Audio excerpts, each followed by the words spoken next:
On va revenir sur une actualité triste, oui, dérangeante, Laetitia.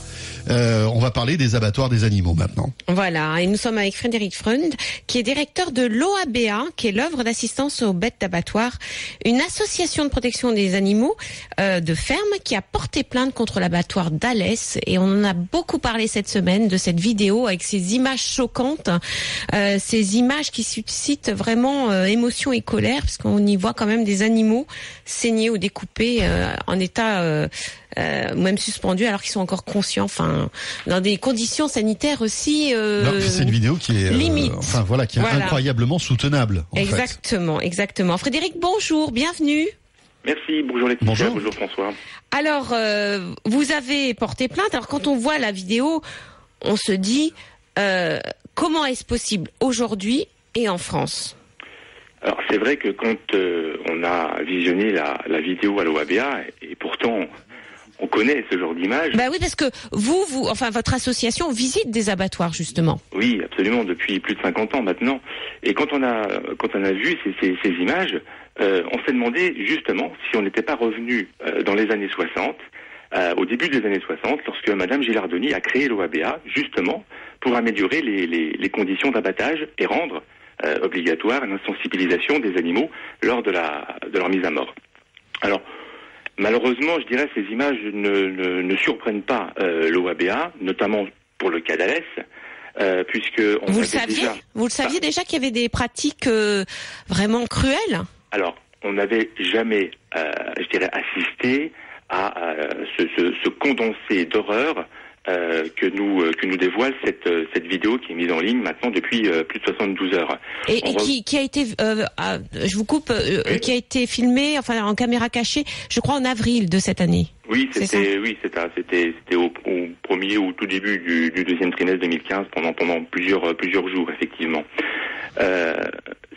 Cet abattoir d'Alès, nous l'avons déjà visité depuis de nombreuses années, et notamment en 2008. Donc, vous voyez, ça remonte déjà un petit bout de temps.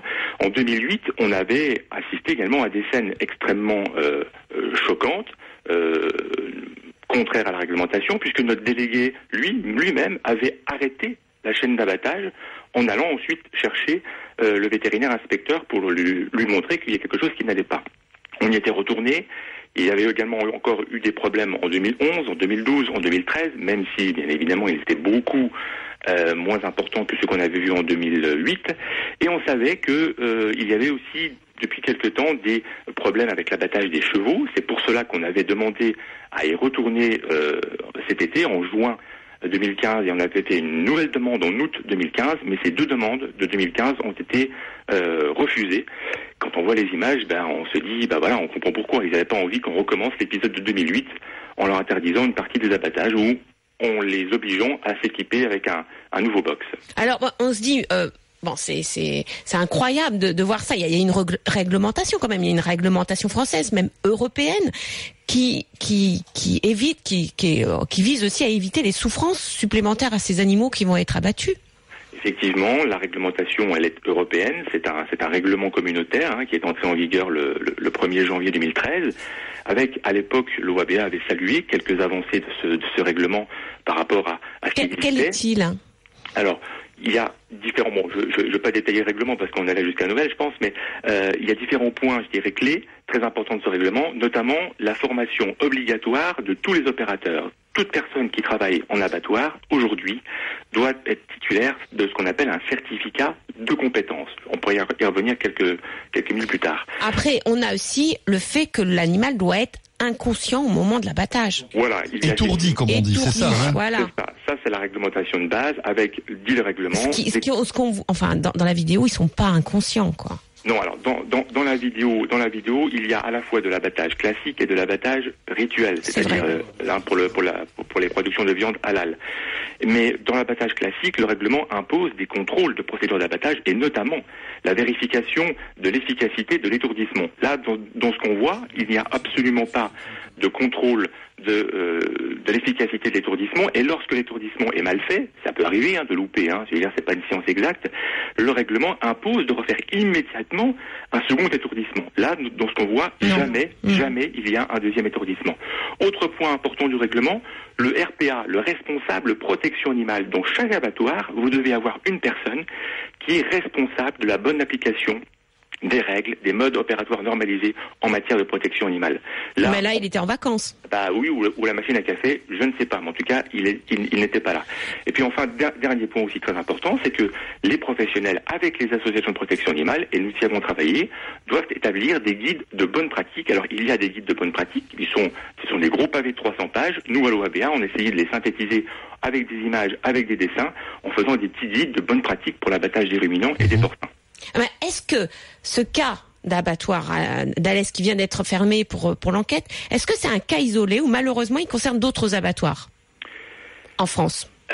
C'est difficile de répondre. On serait tenté à l'OABA de dire que malheureusement il n'y a pas qu'un seul Alès en France aujourd'hui. Je dis que c'est difficile de répondre. Pourquoi ? Parce que malheureusement nous visitons de moins en moins d'abattoirs. Mais, les images. Ils veulent pas que vous les visitiez, tout simplement. Voilà, les images qu'on a vues et qu'on peut encore voir aujourd'hui rappellent étrangement celles qui avaient été filmées en 2002 dans l'émission La Viande dans tous ses états diffusée par Envoyé spécial. Et l'abattoir avait été fermé, je crois bien. Voilà, après. Absolument. À l'époque, c'était l'abattoir de Saint-Afrique où j'avais visité cet abattoir avec ma casquette OABA, mais j'avais présenté une de mes assistantes qui en fait était une journaliste de France 2 et qui avait tourné également des scènes d'horreur dans quelques abattoirs.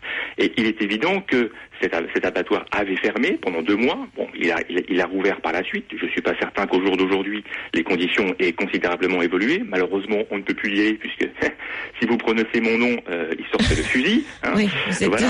Bon, je schématise, mais c'est à peu près ça. Oui. En tout cas, c'est ce que j'ai cru comprendre la dernière fois que j'ai eu au téléphone.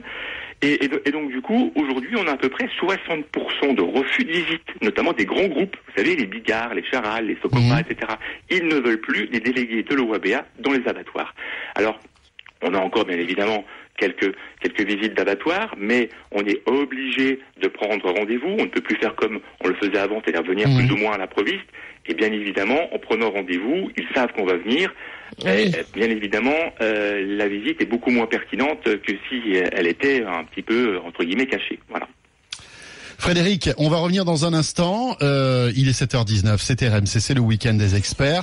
N'hésitez pas à réagir par mail ou au 3216 si vous le désirez. Le mail animaux@rmc.fr. À tout de suite. RMC, le week-end des experts, 6h-8h, vos animaux, François Sorel, Laetitia Barlerin. Il est 7h21, c'est RMC, c'est le week-end des experts, les animaux. Laetitia, on poursuit sur cette affaire de l'abattoir d'Alès qui évidemment a fait le tour sur les réseaux sociaux avec une vidéo insoutenable. On en parle avec Frédéric Freund qui est directeur de l'OABA. Frédéric, qu'est-ce qu'on pourrait faire, qu'est-ce qu'on pourrait envisager, qu'est-ce qu'on pourrait mettre en place en fait pour que ce genre de vidéos incroyables arrête d'exister en fait? Je pense que la moindre des choses, comme on le disait tout à l'heure, ça serait de répondre à la question, est-ce que Alès c'est un cas isolé ou est-ce qu'il y a encore aujourd'hui en France d'autres abattoirs d'Alès entre guillemets en activité. C'est d'ailleurs le but de la proposition de résolution qu'a déposée il y a 2 jours une sénatrice de l'Ain, Madame Gouachavant, oui. Au fin d'entraîner une mission d'enquête parlementaire pour justement faire le point sur les techniques actuelles d'abattage, voir ce qui ne va pas et proposer les modifications législatives, normatives qui s'imposent. Le problème, c'est que j'ai écouté attentivement Monsieur Stéphane Le Foll, notre ministre de l'Agriculture, chez vos confrères d'Europe 1 il y a 2 jours. Oui. Visiblement, cette commission d'enquête parlementaire, il n'en veut pas. Il est même prêt à dire n'importe quoi sur Madame Gouachavant, par exemple qu'elle ne veut plus de viande dans les assiettes des Français, ce qui est un mensonge éhonté puisque... Mais c'est pas le problème. Oui, c'est pas le sujet. C'est pas le sujet. C'est pas du tout le sujet, et d'autant que cette sénatrice était rapporteure en juillet 2013 d'une mission d'information sur la filière viande déjà, pour aider les éleveurs, pour renforcer la compétitivité de la filière viande française, d'améliorer les conditions déjà d'abattage et puis d'hygiène alimentaire. Et force est de constater et de regretter que ces 40 mesures qui avaient été prises par la mission sénatoriale d'information n'ont absolument pas été mises en œuvre par le gouvernement. Et aujourd'hui, nous considérons à l'OABA que du coup, ce gouvernement, en ayant fait la sourde oreille et en n'ayant pas lu ce rapport et en n'ayant pas mis en place au moins quelques mesures, a une part non négligeable de responsabilité dans ce qui se passe aujourd'hui dans les abattoirs. Est-ce qu'il y a un problème de contrôle? Parce que, nous, la profession vétérinaire, on le dit aussi, qu'il y a très peu de vétérinaires qui sont employés par l'État pour l'inspection des abattoirs. Oui, effectivement. Vous avez le syndicat national des inspecteurs en santé publique vétérinaire, donc le syndicat des vétérinaires inspecteurs, qui, à plusieurs reprises, a publié des communiqués de presse où, justement, il dénonce la baisse des effectifs et l'impossibilité de mener à bien les différentes missions qui leur sont confiées, à savoir des contrôles d'hygiène et de protection animale. Vous savez, aujourd'hui, j'entends et je lis beaucoup de choses, notamment, vous savez, on lit un article, on peut mettre un commentaire. Les vétérinaires s'en prennent pour leur grade. Je suis pas là pour les défendre, le syndicat le fera beaucoup mieux que moi. Simplement, j'essaie de me mettre à leur place, c'est pas évident, mais ils essayent de faire ce qu'il est possible de faire avec leurs moyens. Quand je vois qu'à l'abattoir d'Alès, alors on me dit oui c'est un petit abattoir, c'est quand même pas le petit abattoir parce que c'est le plus grand abattoir du Languedoc-Roussillon. C'est sûr qu'au niveau tonnage, il a rien à voir avec des grands abattoirs de groupe de l'ouest de la France par exemple. Mais dans cet abattoir, il y avait un vétérinaire. Quand on sait qu'une journée d'abattage, elle commence à 4 heures, elle se finit à 13 heures, on imagine mal le vétérinaire, pendant 9 à 10 heures, être présent partout. À la fois sur les carcasses. Oui, parce qu'il doit inspecter les viandes après, les carcasses. Bien sûr. Pour voir si elles sont consommables, etc. J'imagine oui, parce qu'il doit mettre son tampon. Oui. Et oui, il met son tampon, et en mettant son tampon, il engage sa responsabilité et celle de l'État. Et bien évidemment, entre une mission qui est sur l'hygiène, donc la sécurité sanitaire, qui va être prioritaire en fait, c'est ça. Oui. Cette mission-là va être prioritaire par rapport au bien-être des animaux. Parce que c'est la santé humaine.